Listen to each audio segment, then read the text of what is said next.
The day I was hired and fired by a law firm. So this is about 5 years ago.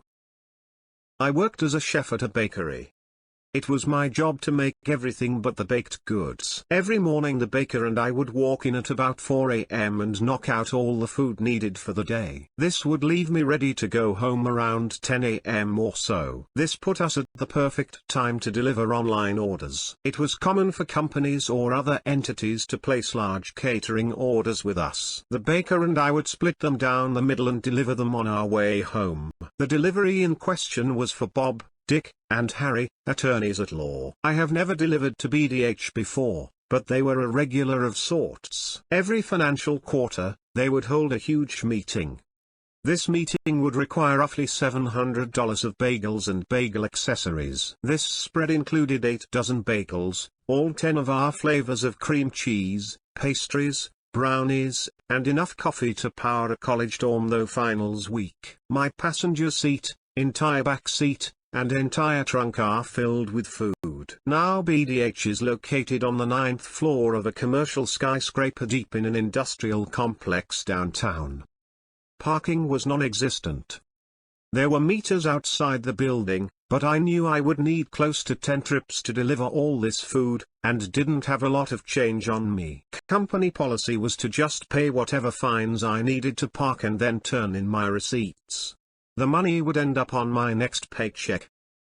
So the building has its own parking garage, so I pull on in. The security guard, let's call him Sam, stops me and says that the parking garage is for employees only. I happily show him my delivery invoice, and offer him a bribery bagel. Never leave the store without at least 2. Sam refuses the bagel and says I can park in one of the guest spots on the bottom floor. The fee is $5 for every 30 minutes, minimum $10. I thank him and head to the bottom floor of the garage. So, there are a total of 6 guest parking spaces.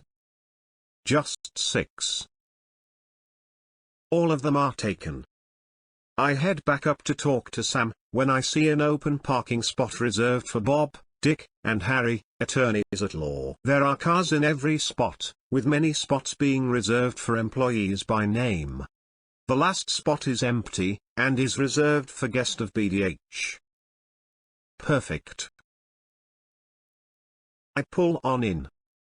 I grab the most important part of the delivery, the coffee, and head to the stairwell. I get into the elevator and hit the button for floor 9. The elevator asks for my employee ID card. Well, crud. So, I try the lobby. That works. From there it's 9 flights of stairs until I am outside the law firm of Bob, Dick, and Harry. After introducing myself, I am shown to the room where the meeting will take place. A table is set aside for me. I set down the coffee and head for trip number 2. That is when I see Sam talking to the receptionist. He runs over and starts shouting at me. I am putting a boot on your ducking car. I told you to park in guest on the bottom floor. I don't get a word in before he launches into a speech about security and how I could be hurting his building or people. That is when a very well-dressed man walks over. It so happens to be Bob, the Bob of Bob, Dick and Harry's. Bob asks what is the problem and soon the two are arguing. Bob, OP is delivering food for my meeting. He is allowed to use my parking spots. Sam, those parking spots belong to the building. You are leasing them like you lease this floor. I am the one who says who can park there. He isn't an employee so he isn't parking. Bob, then I am making him an employee. Sam, you can't do that. Bob, You know what? You are right. Harry. Get over here. Harry walks over with an amused look on his face. Bob, Harry here is the head of our HR department. Harry, hire this boy. Harry pulls out a piece of paper and scribbles, OP is now a member of Bob, Dick, and Harry's, and signs it, then asks me to sign as well. I do so.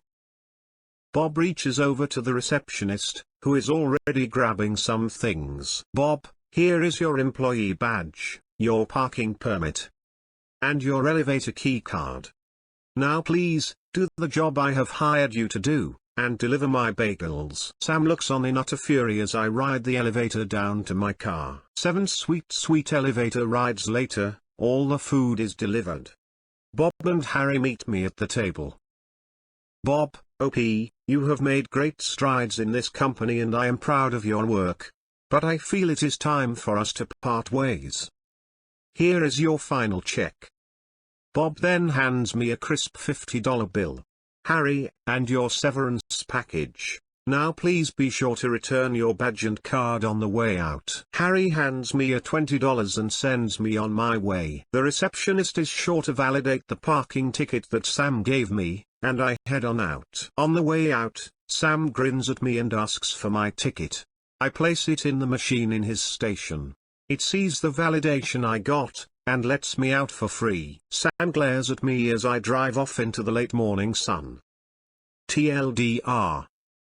Security guard said I didn't work here so I can't park here. Client pretends to hire me to get around the rules. Never argue with lawyers. Now to the comments. I hate it when people get a small amount of power and let it go to their head. Great story, thanks for sharing. Mall cop syndrome. Sam Blam. Parking man. Enough coffee to power a college dorm. No finals week. It lasted 2 hours. Source, am lawyer. And as a lawyer, it warms my wee jaded heart to see people in my profession acting in a way that actually makes me happy to be associated with the legal industry. I opened this with trepidation, but what a great story. On behalf of everyone who's ever sat through a quarterly meeting and only had food to look forward to, you performed an honorable service and we thank you. Also, screw Sam. I opened this with trepidation, but what a great story. I thought for sure this was going to be about a lawyer acting poorly. I must admit I was pleasantly surprised with the way this story went. The trepidation must have been from all that coffee, though. I love Sam's "you lease the spot but I decide who can park in it" moment. I mean, logic? Even if that's true, the law office is bringing the building owner money. If security is going to get in the way of that for no good reason, I'd have the security company replace the guy. Or replace the company, but no self-respecting company would let it get that far. Awfully pointless hill for Sam to want to die on. Yeah, I wouldn't keep him either. I mean, why should he be the one to decide if they are a guest of the company or not? I also came to think of the receptionist. They must have had a nice laugh afterwards. Sam is getting fired lol. Sam is probably a nephew of someone that covers for him. If your uncle is only powerful enough to get you a job as a parking attendant, he's not powerful enough to protect you from a law firm. Was this the exact post that was removed from our "I don't work here" lady? Cause I wanted to read it but shit was removed for God knows what reason. OP replied. I reposted it here after it was removed from there. It was marked as spam. A post with 20,700 upvotes, 12 Reddit awards, 500 plus comments and 10 hours of happy activity deserves more than just removed as spam. As an explanation. If it doesn't really fit the subreddit. Yeah. Say that. That is not spam. Excellent story, thank you for reposting. You need this on your resume. See if you can get a letter of recommendation to show customers. Also, the law office really needs to make you Employee of the Month. You put more food on their table than anyone there, really. I was waiting for the lawyers to be the bad guys. I love the unexpected stories. If it's true, it's an amazing story. I love it. That is the best story I've ever seen on this subreddit. I suppose not all attorneys are too bad. They really aren't. Attorneys get a bad rap, but a lot of the time they're really trying their best to help people in the best capacity they can. Child of attorney. I also grew up knowing most of the attorneys in my state due to conferences and stuff I was taken to. A few bad apples really do make the whole bunch seem bad. A lot of people are also turned off by attorneys they view as bad for defending and potentially getting someone off a charge when they think the person is guilty. Often one technicality. But I liked how one lawyer put it. You work hard and find those technicalities of those cases where you know they are guilty. And it might seem wrong. But everyone is entitled to a fair trial, and if a technicality gets them off, it's because it compromised a fair trial. If you don't try your hardest every time, what do you tell the innocent man you let get convicted because you didn't see why his trial wasn't fair? That dude forgot something. Never ever mess with lawyers.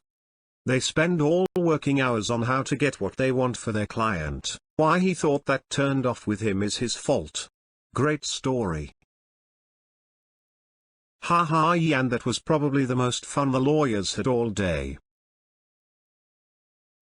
Your storytelling is top-notch, and I love that they're like, hey, you did this thing, so we're going to go through the hilarities of excessive pomp and circumstance and call it a severance package when it's just an extra $20. Part of me realized it's mandated and was just a one-day thing, the other half of me can guess that they were joking.